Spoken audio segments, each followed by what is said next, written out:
All right, Craig Lewin, how are you, my brother? I'm good. How are you, Jason? I'm doing well. I got to say, I'm a little envious of you. I think I told you this the first time we ever spoke that you actually are able to make a living at one of my greatest passions, which is health and fitness. And I love to geek out on new equipment. And I was actually going through your website today looking, and I need a new Aerodyne bike. Yep. And so I saw the TKO model that you have that looks pretty sweet. So I want to get into some of the actual products that you guys are moving. But more than anything, what I was excited about when I learned of you through Ed Crawford was a little bit about your personal story and what health and wellness has meant to you personally. Yeah. So while I love to talk to Texas-based entrepreneurs, especially, I mean, you're covering a lot of bases here, man, as far as my passions. We're talking Texas, we're talking business, we're talking entrepreneurship, we're talking health and wellness and fitness. So we got a lot of things that I'd like to dive into. But the first thing I would like to do is just kind of tell this audience the story and the journey of your life, which is from all the way from South Africa to the Metroplex, and then you've spent a great portion, if not nearly all, it sounds like, of your working life in the space that you're currently in. So just kind of give a little bit of a background on how you arrived in Texas and kind of doing what you're doing. Yeah. So I really do. I know I know it sounds very cliche, but I talk to mom and dad all the time, and very regularly I thank them for bringing me and my little brother here. When I came here, I was 7 years old, and that was 1984. And we were from Rhodesia, Southern Africa, which is now Zimbabwe. And mom and dad left that country because things weren't good and moved to Dallas. And we were very fortunate to have, at one point, 35 people who were able to immigrate to the United States.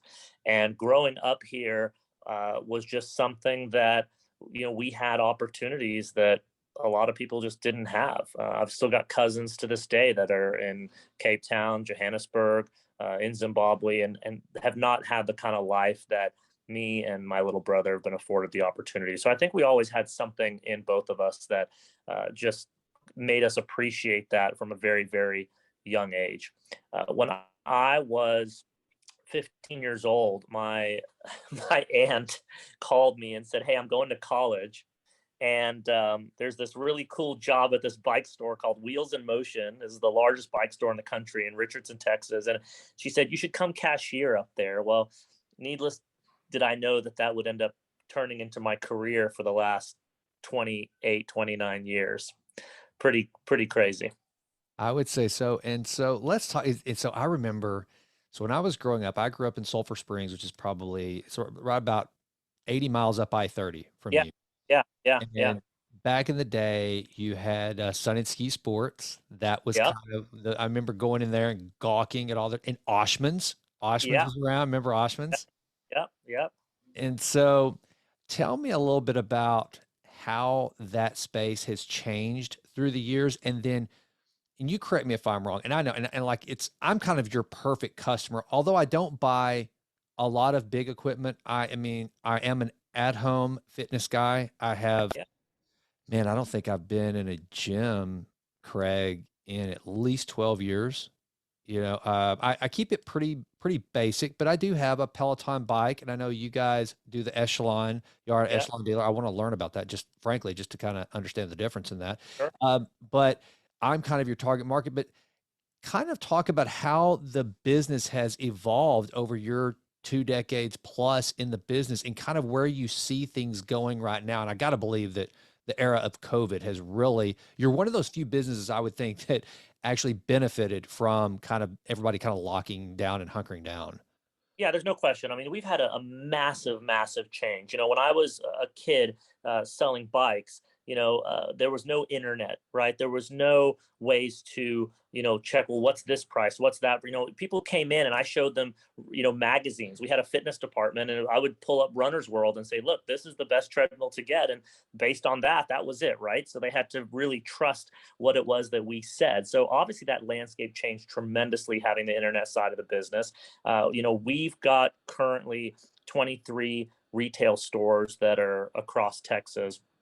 And I'll tell you, having the landscape be able to be sort of stretched out over that amount of area and try to cover everything, it's not an easy thing to do, right? And you need the internet sales on top of the brick and mortar experience. The amount of internet business that we do always shocks me. And when you talk about, what has really changed over the last, several years, couple of, decade and a half, it's definitely the internet. When I look and see that people, get online and order these gyms and these treadmills, our website, you saw myfitnessstore.com, people get on there and, we just get these orders coming through that are, for a $3,000 gym, a $4,000 treadmill. And, I'm such a get on it, touch it, feel it type of guy that it blows me away that people get online and just buy these things, right? Yeah. But they do. And for me, I'm just trying to figure out a way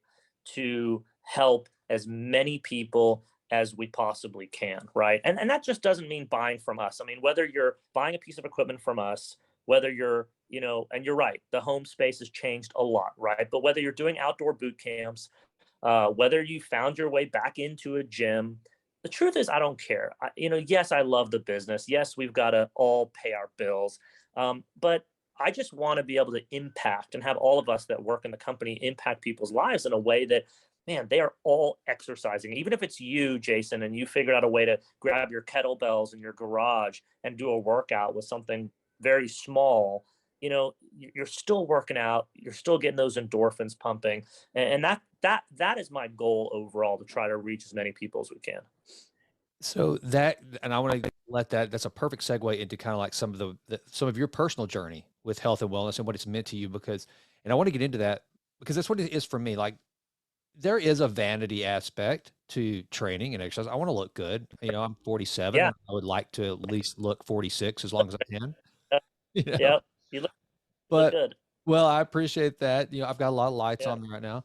But the main thing for me though is, and I tell anyone who will listen to me, is my training is my mental therapy. It really is. It is my and this is not to I never go into I'm not going to go Tom Cruise mode and say that there's no need for psychology or any sort of medications. Sure. I know for personally for me, understanding that those neurochemical cocktails that we can actually mix through training, exercise, breath work, mindfulness, those sorts of things, that is the sort of thing that I have really, really come to appreciate.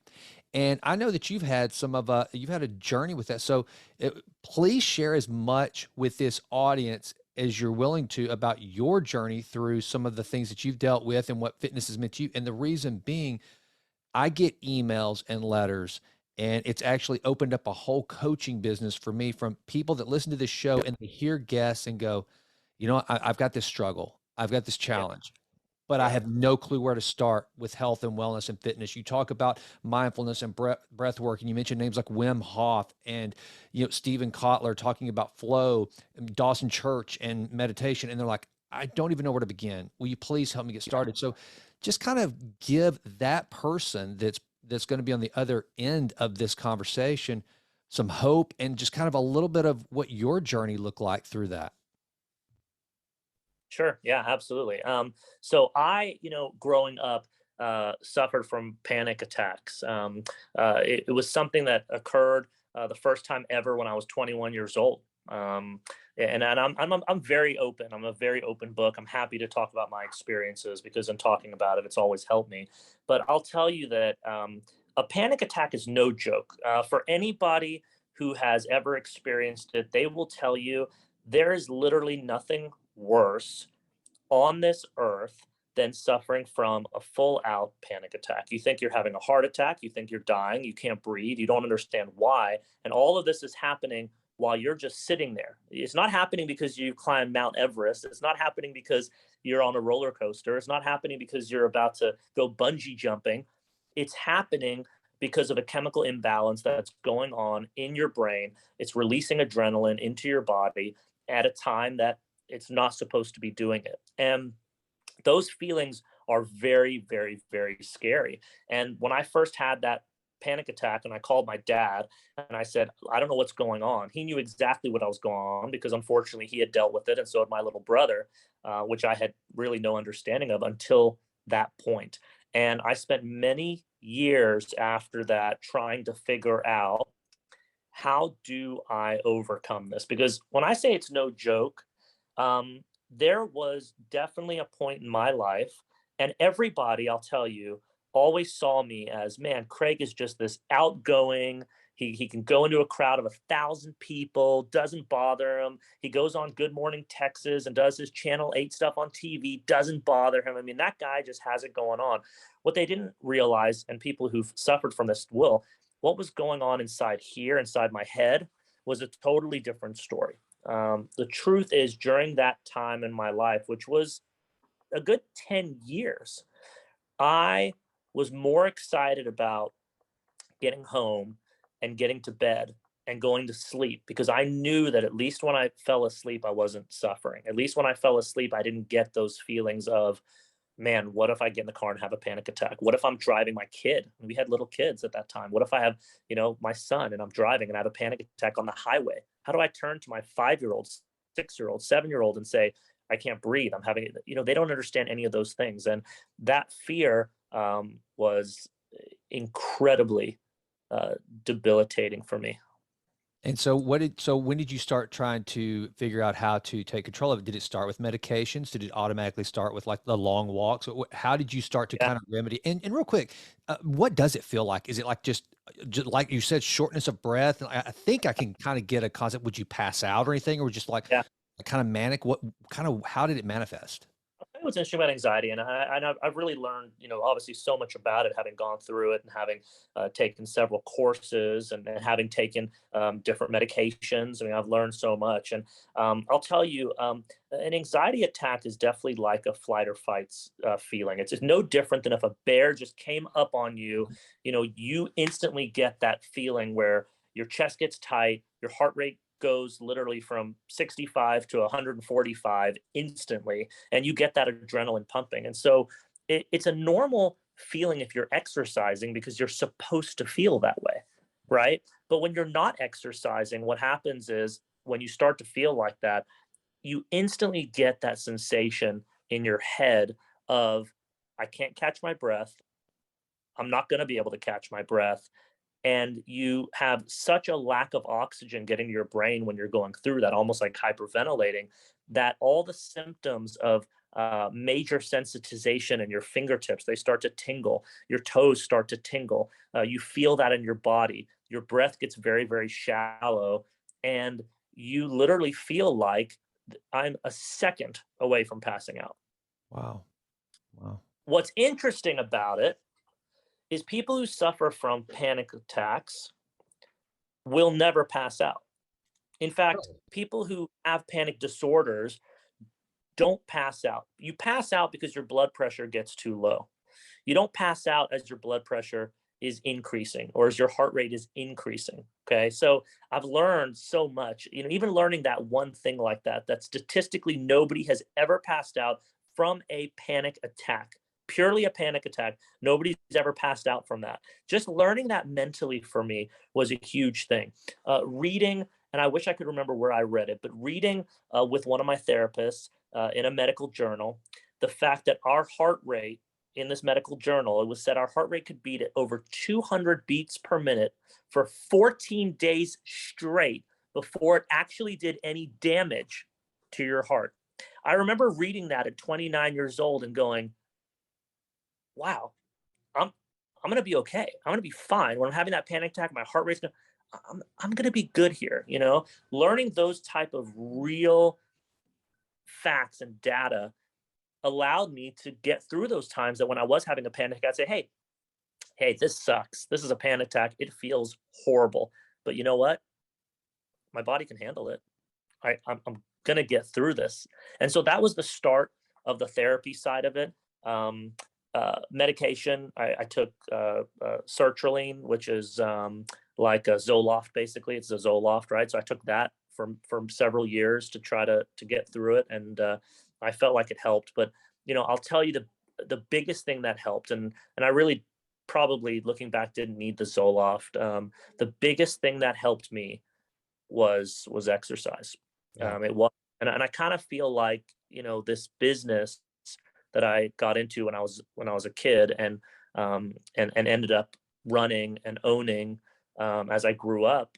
I think, it was very fortuitous. It's something that, you go, wow, amazing that the one thing, which is exercise, which is what completely rid me of my anxiety and of my panic attacks, is the business that I am devoted to and entrenched in on a daily basis, and have been since I was 15 years old and now 44.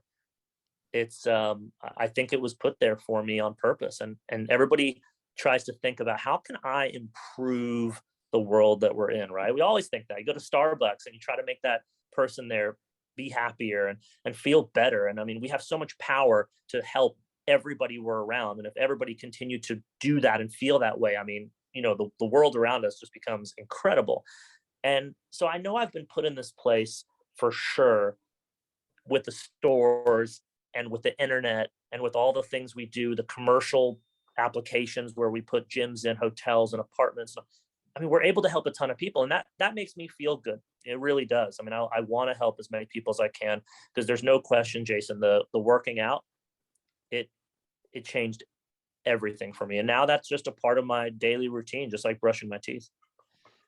Wow, so much there, man, and we are definitely kindred spirits.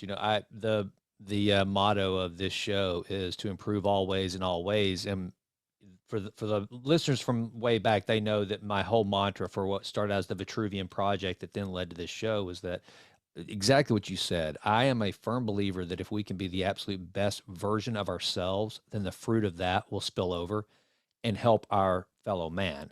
And part of that for me, like that's why I am so focused now on this podcast, on writing and doing the health and wellness things, because it does bring me such joy and it makes me a better person to be around it. And I love to, and hopefully, if I like, one of my most popular posts here recently, I was in Boulder, Colorado, taking care of my daughter, and I took a snow bath and I filmed it. I'm sure like a crazy person outside this inn where we were staying, wiping myself down with snow with no shirt on and shorts and 6-degree weather. And I'm like, Awesome. yeah, I'm hoping I bring some laughter to some folks, but also I love when they go, okay, now seriously, why are you doing that? And then you get to discuss the endorphin rush and just Yeah. the benefits of thermogenesis.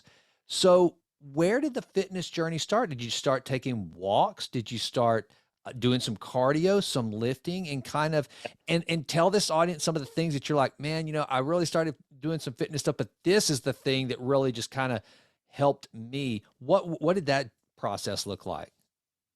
Well, I had a trainer, and this really helped me tremendously. We all count on certain people to come into your life, and I think again, I was gifted with somebody who, I shared my experience with. I shared, with this particular person that I suffered from anxiety. What was interesting about my anxiety is that it was all surrounded around my heart rate. So I would be the guy constantly checking my pulse, right? I would be the guy, driving down the highway. And I know this is going to sound crazy to you, Jason, but I was the guy for many years paying attention while you're paying attention to how fast you're going and, all the scenery. I'm paying attention to where all the H's, on the highway. So I know where hospitals are for exits, right? Things like that, that Uh, just subconsciously I started paying attention to.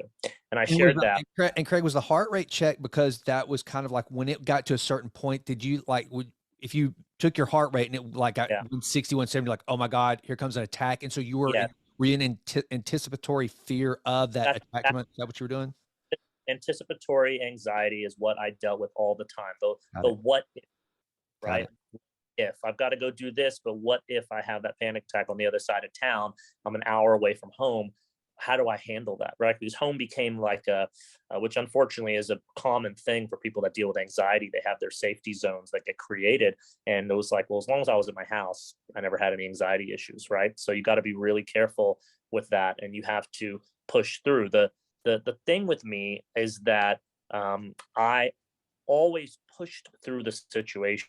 And that is something that I stress to everybody who's dealing with anxiety. As horrible as it might feel, pushing through that situation makes a huge difference anxiety wise versus reclusing from it, pulling back and saying, okay, you know what, I'll do this tomorrow instead of today. No, yeah, you might have a panic attack. It might suck, but you better push through it, because the flip side to that of not pushing through that is far worse. And as I was able to share that type of thing and that story with this personal trainer, and I said to them, look, I can't just go in the gym and hit it hard, because this is what occurs. My heart rate goes up, and then I'm worried about having a panic attack. And I was able to walk through that with them and have them really understand what I'm dealing with. And to be honest, there was a little hard or a lot of hard love there from this person. A lot of, you know what, you're going to get through this. We're going to do it. And hey, maybe you do pass out, but I don't care. Once you wake up again, I'm going to drag you back, onto the workout, and we're going to keep going. Maybe it makes you sick. Maybe you want to throw up, but okay, throw up and then come back and keep working out. And this person was able to build up with me and get to a point where all of a sudden I went, wow, that I just worked out and it felt great. And then that turned into another workout that felt great. And then I was working out with no anxiety anymore, and then starting to feel those endorphins. And what was interesting is I weigh 175 pounds. I'm 6'1". Up until I was 31 years old, I weighed 130 pounds. Oh gosh, man. Wow. I was skin and bones. By 33, I was 139. And only then did I start putting on weight, when I got my anxiety under control, because that adrenaline makes you not want to eat properly. You don't take enough calories, and you're always burning fuel. And that's why it's also so important to get that anxiety under control, because it really does have such an effect. Now, some people would come up to me and say things like, "Oh, I would kill to have your problem. You're always thin. You can eat whatever you want." But it wasn't healthy, and it was something that I needed to get through. So that was the other benefit of getting that anxiety under control, let my body start to function the way it was supposed to. And I was able to put 30 pounds of muscle on. So muscle strengthening was definitely the key for me. I know a lot of people like to get out there and run or walk, as you said, and get that high from that. But muscle strengthening was a big, big deal, because it transformed my body, being able to actually put muscle on my body, craving that tight feeling, right, when you're working out. I love that. And so that was a huge part of the journey. And in that first year, I put on 20 pounds in that first year of exercising. Well, and one of the things that I've learned here recently, I had gotten away from a lot of strength training until guys like David Sinclair and Peter Attia, all these kind of longevity experts, if you will, they started talking about and Dr. Michael Eads, who's been on the show, wrote the book Protein Power, and he Yeah. he said, look, for longevity, you got to have strong bone density and actual resistance training and muscular strength. They'll all tell you, if you're going to do something, get stronger. I guess it was Pavel Satsulin. That's the advice he gives: get stronger. Just Yeah. get stronger. And that doesn't mean you just completely neglect your cardio or whatever. But I got into this habit there for a while. It's like, I'm just going to do all cardio, and that will just kind of make you all gaunt and drawn. Uh, Yeah. the strength training is so important. Now, one of the things I want to ask you, and whenever you started this process, and let me kind of back up a little bit and tell you where I'm coming from. So I have a daughter who, when she was 17 years old, which was 4 years ago, February 7th, was diagnosed with type 1 diabetes. Terrible, horrible, kind of like with you. Hate that you had the anxiety, hate that she has the type 1 diabetes. But if you're looking for a silver lining for Abby, one of the benefits is that she is now more in tune with her body, and in particular, her glucose levels, than she ever would have been otherwise. Okay. So Yeah. she's looking at her blood more than any average person would. So in some sense, that has been a positive. In your case, hate that you had to go through the struggles with the panic attacks and the anxiety. However, I've got to believe that you have now learned to manage those neurochemicals and the behaviors that can lead to kind of that. John Deloney, who was on the podcast, who wrote the book Redefining Anxiety, Yeah. he said, Jason, whenever the anxiety comes, he said, that's the smoke alarm. That's the signal that something. And so you got to find, you got, like kind of what you said, you got to figure out, you got to dig to see where's the smoke? Where's the fire that's setting off the alarm? Did you find that going through the process you went through, you learned some tools and some habits that now, even aside from the anxiety, you now better understand how to manage this crazy thing we call a body in this CPU that's the brain? How has that, and what are some of those techniques that you have now evolved through having to focus on it to get the acute care that you needed to overcome the anxiety? But now, anxiety and panic attacks aside, these are things that you just do because you know, oh my gosh, you're now aware of things that a lot of people, which blows my mind, man. It almost frustrates me. But again, it goes back to what you and I were saying earlier, is that I want to help people understand there's so many levers you can pull on the human Yeah. body and in the Yeah. mind. Did that help you get more in tune with that, and that you've carried through now that you've got that kind of, I guess, under control, and now but you're still using some of those tools and tactics that started as a cure, but now are maintenance? And what are some of those things?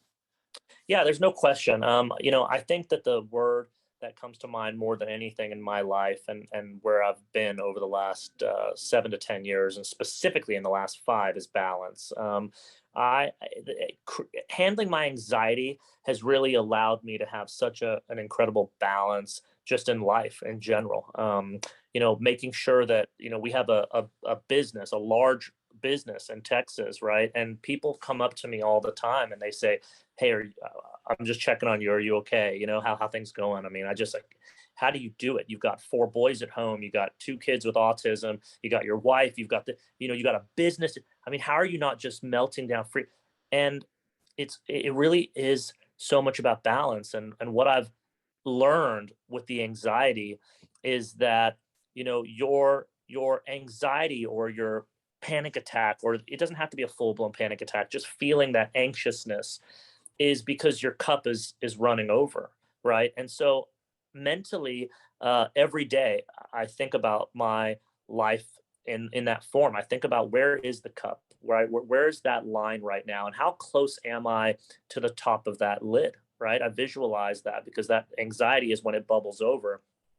And what is it that I can continue to do to lower that level in that cup? And for me, that is making sure that I am making time with Misty and the kids, making sure that I'm making time to reach out to mom and dad and my brother, making time for myself, getting my workouts in, doing those, little trips when we can to get away and decompress. All the things where before I was so driven about work. It was always work, money, work, money. How do I make that next check? How do I make the next? I want more. I want more. I want more. And the more with dealing with anxiety has now come from what I'm getting through the kids, my family, what I'm getting through the people who I help in the stores that I can see we're changing their lives. Those are the things that are actually lessening the level of my cup. And so I'm just focused so much more on those things versus the money aspect of it. And it really makes a big difference. I love that. Now, you are a CEO, you're running a large business, and kind of in measuring that cup and managing that cup to make sure that it doesn't bubble over. Take me through some of the strategies and tell this audience some of those, I hate to use the word hack, but for lack of a better word, those life hacks that you deploy to make sure Yep. that you are keeping things in balance, keeping the train running on time without overheating. What are some of those practices you put in play? All the way to, like, take us through the typical day. What do your workouts look like? When are they? Do you meditate? What kind of what does that look like? How are you keeping that balance?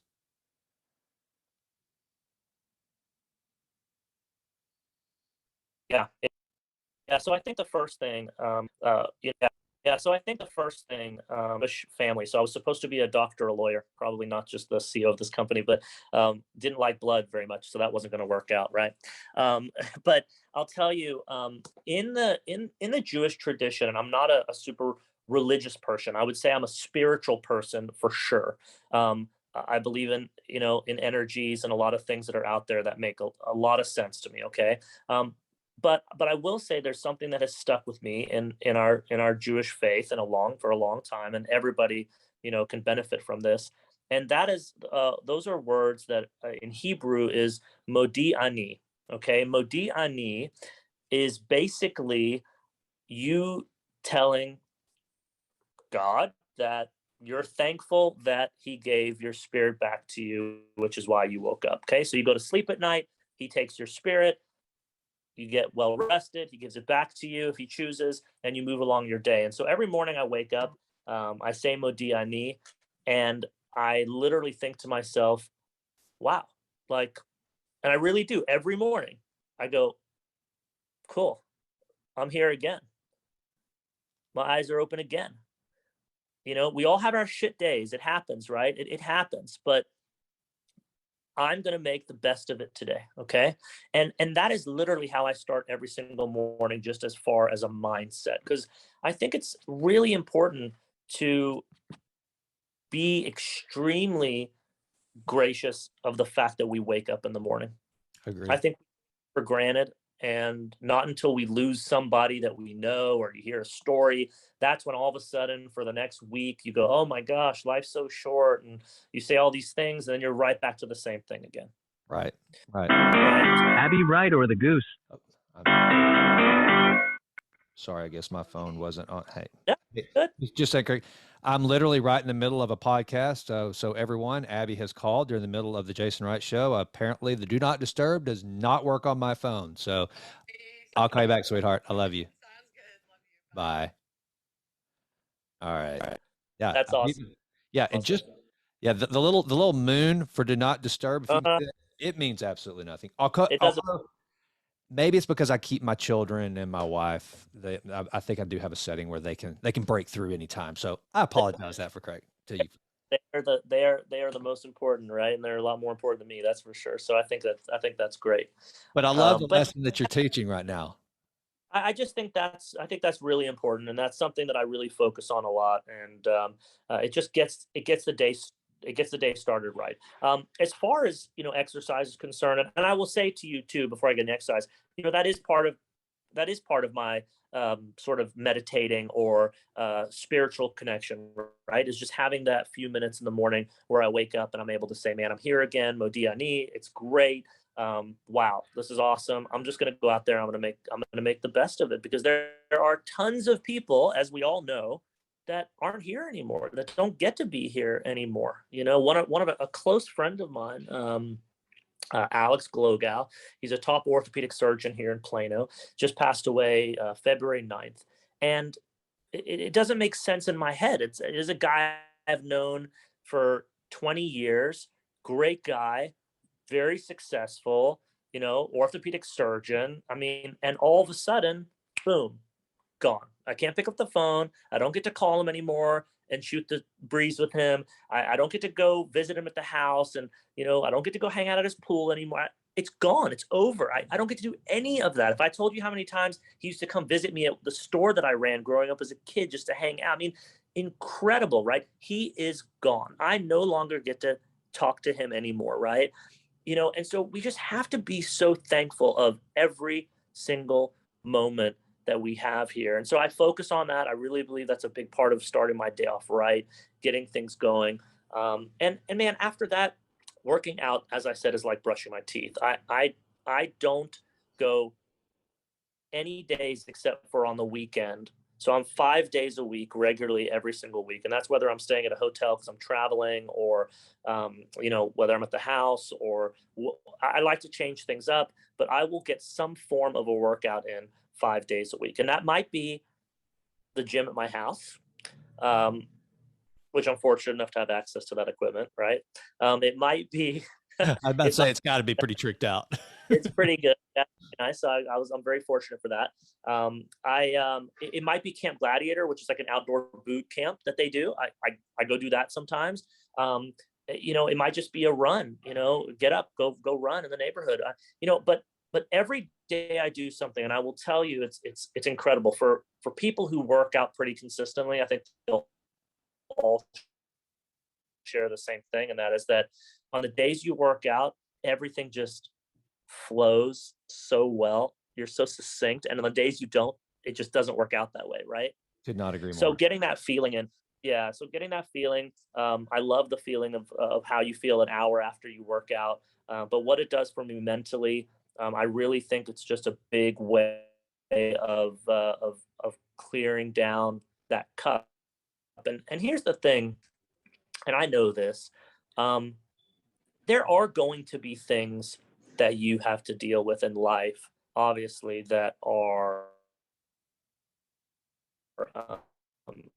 that are very difficult, right? Losing somebody, losing an aunt, big things that you have to do. When I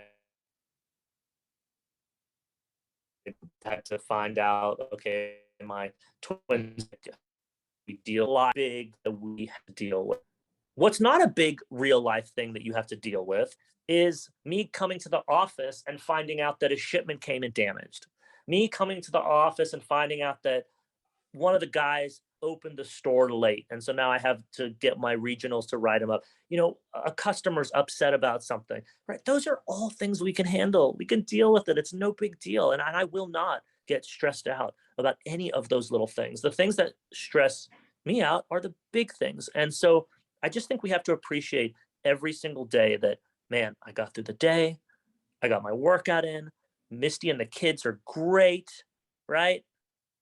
Nothing bad happened. It's all good. We're in bed asleep tonight. And man, let's just be thankful for it. And I think if you can do that, you keep your cup down.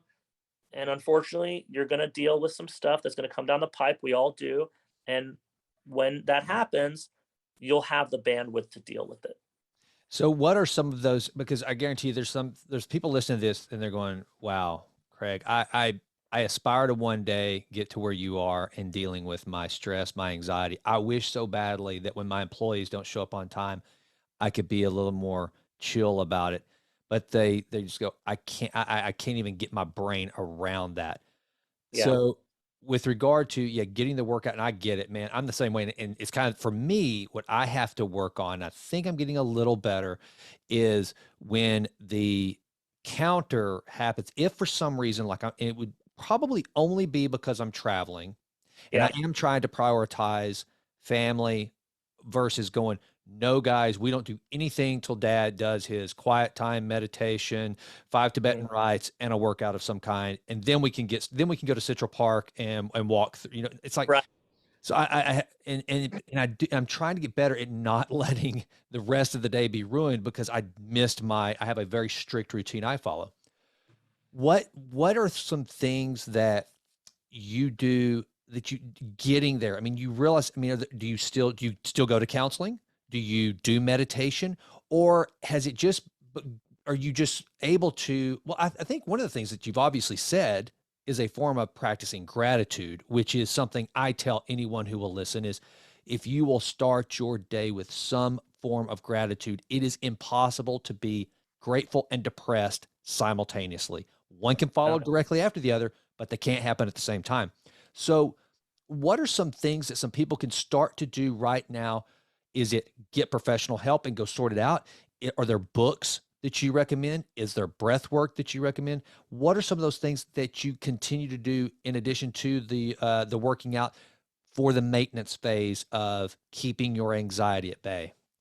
Yeah, I think those are good questions because obviously over the years, I've kind of increased the size of that quiver, right? With all the Sure. arrows. And Absolutely. now it's a lot of it happens, I think, subconsciously in Yeah. a lot of ways, and I'm grateful for that.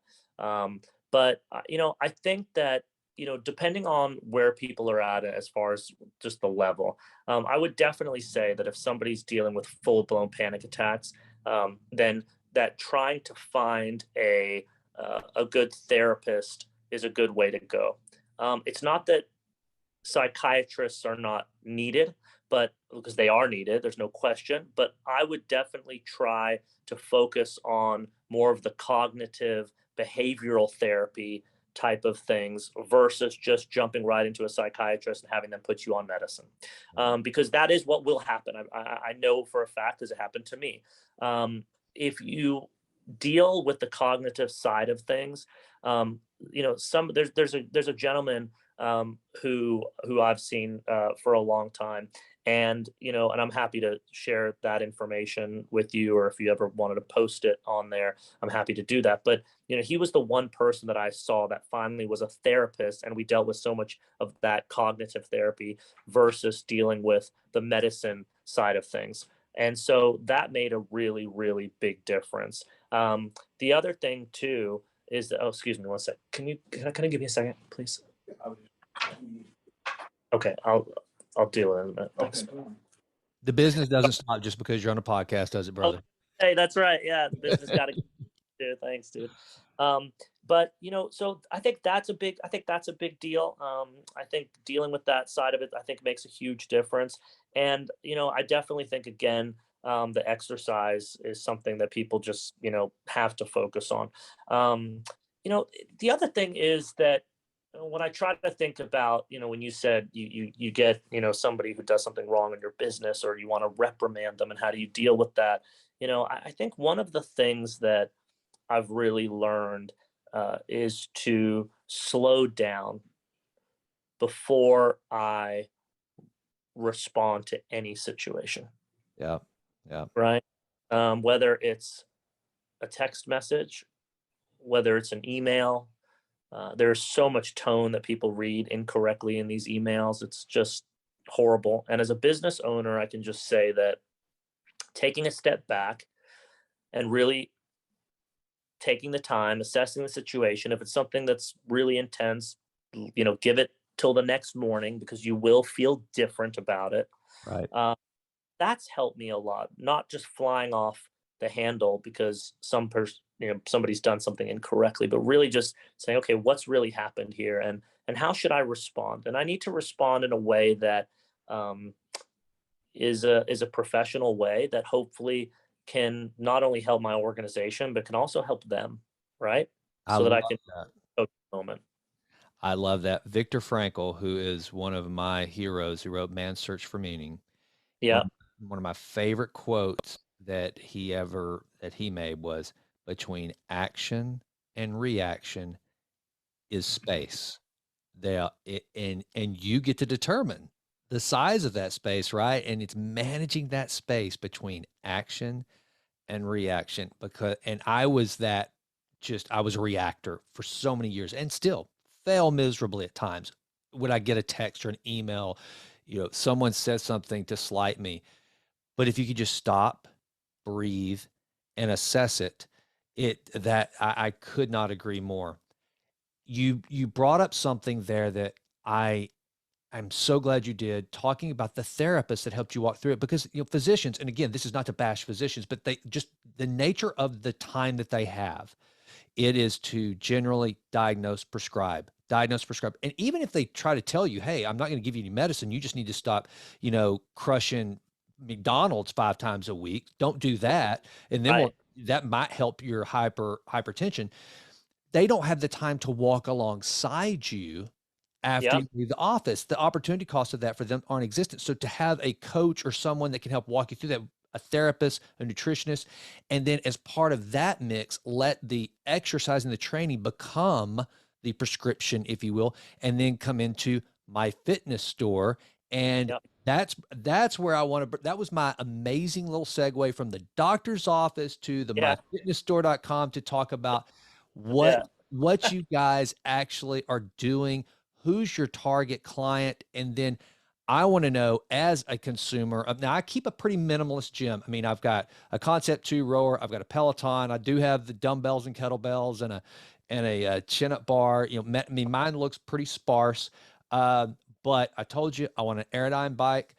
I want to know kind of some of the coolest things that you guys have and who your target customer is. I mean, I think I texted you the other day that I've got a professional athlete, professional baseball player that may be retiring, and I was over at his house the other day, and he's like, "Man, I need your advice. I'm about to this," and he showed me the space. He said, "This is going to be my home gym, and it's just well, it's got all of his kids' toys in it right now." And I Yeah. was like, "Oh, I know just the guy." So talk about myfitness.com, what it Yeah. is, and just kind of who is your target customer, and then let's talk about what kind of that just getting started. If you come in, I don't know what to do. I'm sick of the gym. COVID Yeah. scares me. So I wanted to set it up. I've come to my fitness store. What can you do for me? Yeah, so I think it's really interesting how it evolved. For many years there were several different chains owned by different families across Texas, and so we were able to put all those chains under one umbrella. So a lot of people are familiar with the name Busybody, Fitness and Motion, Fitness Headquarters, Fitness Unlimited in Houston, and so what we did is we took all those, put them under one umbrella, and so now you have myfitnessstore.com, right? And so the idea behind that was so that people could really try to, grasp right out of the gates. They know what this place is, right? Myfitnessstore.com. They know what it is. They also can go to the website and see what it is.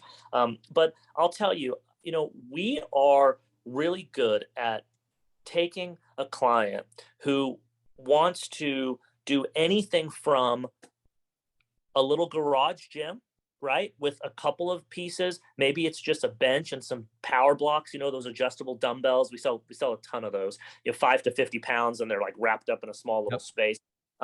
We could take you from doing something like that all the way up to designing a whole space for you. So one thing that we're really good at, because the tenure of these employees is crazy. I mean, 15, 20, 25. I've got a guy who's worked with us for 32 years, who's here before I was here.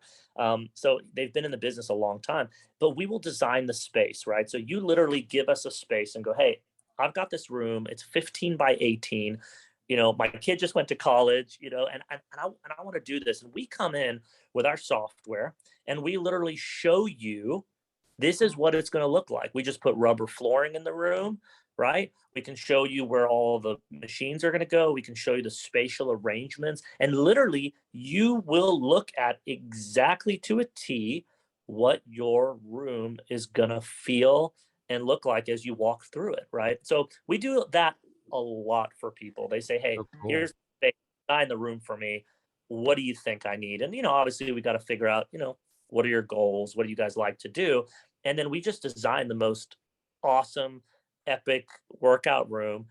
My goal is always for you to walk in that room and go, man, I love being here. Like the energy in Yeah. here is incredible. I can't wait to just go in there and crush a workout. And that might come from putting certain mirrors in the room, might come from doing something with a ceiling fan. It might do, something with entertainment on the walls. It might even be something we just did for a guy the other day, which was just inspirational stuff that went around the border at the top of his wall. So we do a lot of things like that, but designing these rooms from start to finish is a big, big part of our process. And it's where we do a lot of our business. However, it's also to help people that just want to come in and grab a pair of stretch tubes, right? You can take stretch tubes, throw them in your luggage, and when you're in the hotel, I can make you cry for your mommy with a pair of stretch tubes. Absolutely, absolutely, man. I'm a member of. I just started trying out over the last couple of months the Ladder app, and Ben Yep. Greenfield, his balance tip, because I'm a big Ben Greenfield fan. He does a lot Yeah. of band work, and I'd never done band work, and that's what I took with me to Boulder. And brother, let me tell you something. You're absolutely right. You can do all you want with some bands, dude. You really can. And the cool thing now is that there are so many apps out there now that we can show our customers, right? Download this app, download that app, take these bands, take that, and just get that workout in, right? And even if, like you said, you were in Boulder, I mean, you can get a 20-minute workout in that just makes you feel great and Absolutely. go amongst your along your day. I mean, that's all you need. There was a really cool thing I read the other day. This was really neat, and I saw it posted, and I can't remember where. Um, it said that 10 minutes of exercise a day would save over 100,000 lives a year. I believe it. So okay. I'm gonna support that with this. So Peter Attia was on Joe Rogan's podcast a while back, and he said of all of the causes of all the things you can do to prevent mortality of any kind, we're talking car wrecks, drug overdose, suicide, all of it. The thing that will reduce any form of mortality at a 5x clip, regular exercise. Nothing, that's what he said. He said, as a physician, he said, I cannot prescribe anything to you that will give you a 5x chance of not dying. but exercise will do that. And so, yeah, I believe it, man. And that's one of the things why when I see people not that you see them walking around and you know they're riddled with inflammation, they're probably Yeah. borderline, if not full blown type 2 diabetic. Uh, Yep. and you go, do you realize how much better you could feel, how much longer you could live? And here's the thing, too, Craig, whether we like it or not, whether we're ready to go ahead and go to the next phase, wherever someone believes that that is, we're going to probably live longer. And I plan to live to at least 100, but I want to be still crushing my workouts. I don't want to be slumped over on a cane, you know? Yeah. And so you're right. And what you mentioned too, I want to ring home to this audience because I'm so glad you brought it up. I used to be that guy that if all I have is 10 or 20 minutes, I'm not even gonna do that. It's not even worth doing it. That is absolute bull crap. If you've only got 10 minutes, I can make, like you said, I can make you cry for your mom in 2 minutes. Yeah. Just give me, it's like Jocko Willink once said. He said, "Hey, I tell you what, you say you don't have time, you're in a hotel, give me 2 minutes of burpees nonstop, and then tell me if you can't get your heart rate up in 2 minutes." Yep. Right? Yep. And Yep. and so I have just finally reached this point where I realize you don't have to do some soul crushing workout, that you can actually do a 10-minute hit workout and just really go and just when you start to understand the benefit of that. And also there is benefit to not doing such, like I used to think, man, I've got to crush 1,000 calories every morning before I even get started. Well, little did I realize, Joel Green, who's one of my fitness mentors, he said, look, he said, your body's like a set of tires. You've only got so many miles on it, and you've got to use them as efficiently as possible. And me going down to my garage and burning 1,000 calories was not the best. It was not the best option. Now, Yeah. one of the things I love, you mentioned that there's so many apps coming out, which I got to believe that only benefits you guys because I love what's happening in fitness right now. I love having just what I need in my garage. Yep. I can combine that. I had never ever had a personal trainer, but the Peloton got me kind of into that like, okay, this is cool. I do like having someone coach me Yeah. along. Yeah. Then you get the Ladder app now that I subscribe to, where it's all Ben Greenfield's workouts. You can go to all different teams, and it's all at Yeah. home. I love that. Um, I got to believe you see that growing even bigger. And are there any cool things tech wise or whatever that you see in the fitness space that you're really excited about? Yeah, well, the big thing is the amount of interactive products that are out there now, like you were Yeah. talking about, right? Yeah. Peloton put that on the map. There's no question, right?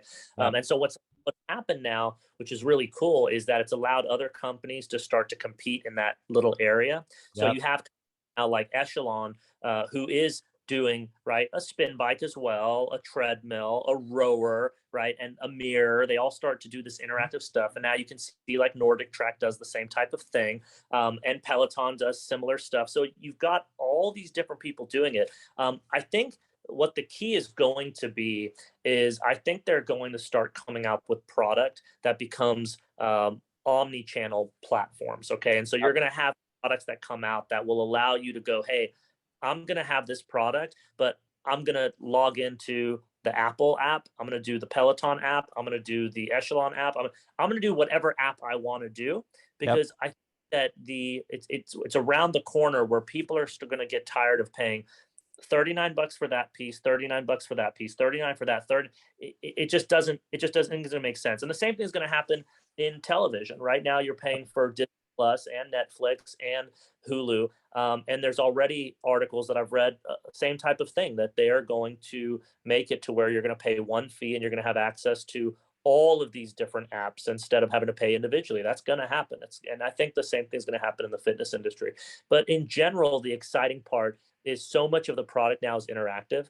So an example is Matrix. Matrix is the top selling commercial brand in the world. So you see it in hotels, gyms, everywhere. Well, they have a whole retail line which is all interactive. You've got 22-inch screens in front of you. You download their iFit app and you literally go to 55 different countries Oh, across the world. You're all over the world. I mean, I was in Cape Town the other day on my treadmill going along the coast, like oh, literally on the tread. And as the terrain changed, my treadmill went up, that's right? so And then cool. I'm learning about the town. It's the thing. So, all of that has brought the space of sort of just getting out there and getting all of these vacations done while you're in the comfort of your own home. I had a customer who lives in my neighborhood come over to the house the other day. She wanted to see the treadmill, and I got her on this Matrix tread, and she was like, this is insane. I mean, I cannot believe that I can literally go. I want to go to Alaska, and boom, I go do this, cross country deal, or I want to, run, a 5K, and all of a sudden you're in New York going through the city because people have taken the time to film all of this stuff in high definition. So whatever it takes people to commit, for Misty, it was watching the Twilight series on Netflix on our treadmill. I mean, whatever, got a crush on, on Right. the guy who plays Batman now, right? Right. And so, whatever it takes, right? If it's entertainment, great. But what you said earlier about you can literally get on and get a 10-minute workout in, man, something is definitely always better than nothing. Yep. Amen. There's Could not agree more. Well, Craig, man, look, hey, this has been fantastic, and I really appreciate you spending so much time on your journey through your own health and wellness. I think that's going to be a really great benefit of this show. And then, but before I leave you, I got to know, where can people find you? How can people support My Fitness Store? And anything I can do, brother, to return the favor. Like I said, I mean, I know there's so many people within my circle I want to bring to you and see if we can, if I can help, and there's some synergies there. But where do people find you? How can we support you? So I think a couple things. I think the first thing is I would love to just send you some information. The therapist that I used for many years that Fantastic. you post, I'd be happy for you to do that.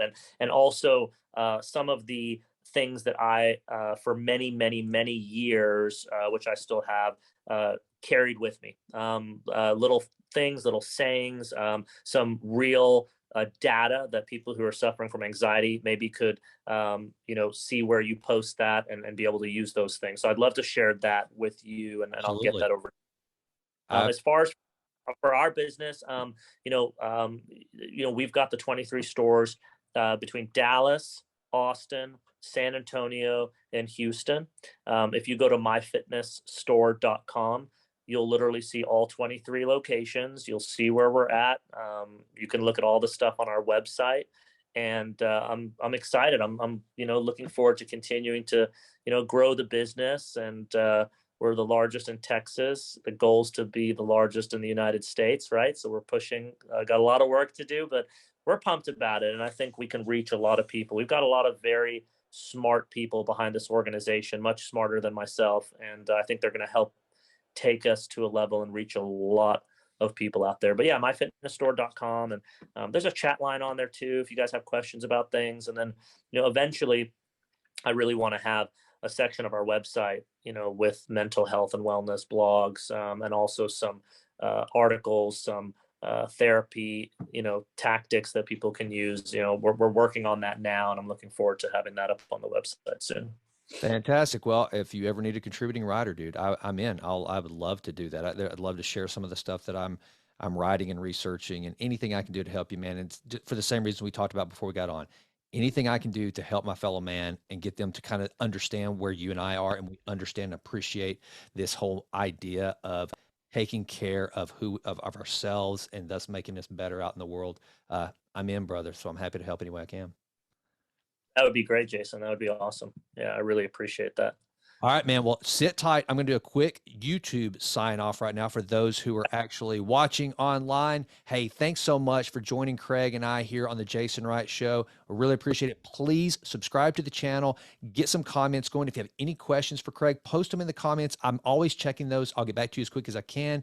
And with that, until we meet again, please continue to improve always in all ways. He's Craig. I'm Jason, and I'm out. Thanks so much.